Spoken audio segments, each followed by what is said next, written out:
pledges to eliminate the worst forms of child labour by 2016 will not be met if countries do not radically step up their efforts. This requires addressing its root causes, especially poverty. The majority of child labour is in agriculture, which is also one of the most dangerous sectors to work in. Child labour is work that can harm children's safety, health and morals, or interfere with compulsory education. Non-hazardous work can be carried out by youth above minimum legal age for employment, normally set between 15 and 16 years of age. Most attention is still given to popular export crops such as cocoa, tea and cotton.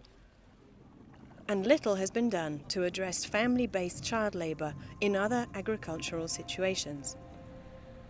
But now some countries are starting to tackle this issue.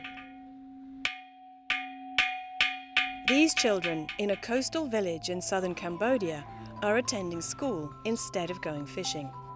With capacity building support from the UN's Food and Agriculture Organization and the International Labour Organization, the Cambodian government has set specific targets to reduce child labour in its 10-year fisheries plan.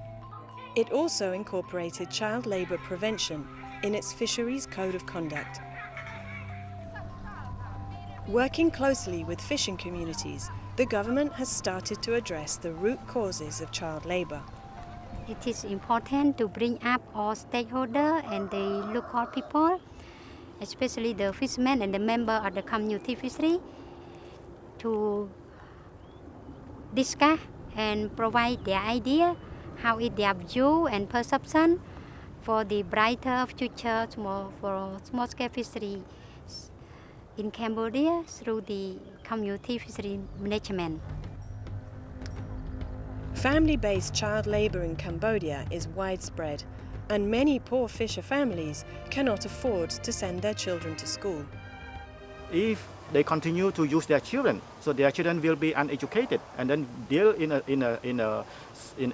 a cycle way, it will contribute back to poverty. So they will not, emerge from this cycle of poverty. So it is time to change, and it need to change it now.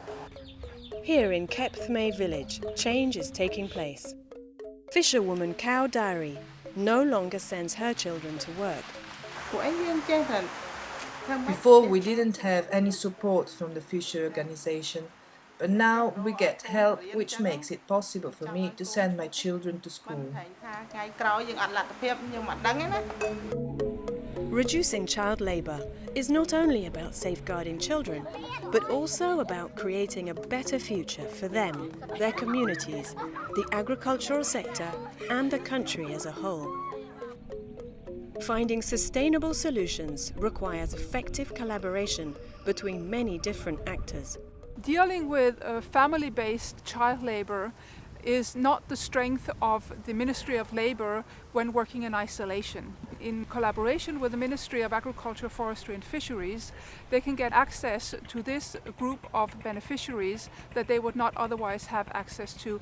We feel that this is a very good combination of skills and in order to address this fundamental problem. The policy changes made by the Cambodian government are an example that other countries should follow in order to eradicate hazardous child labour in agriculture.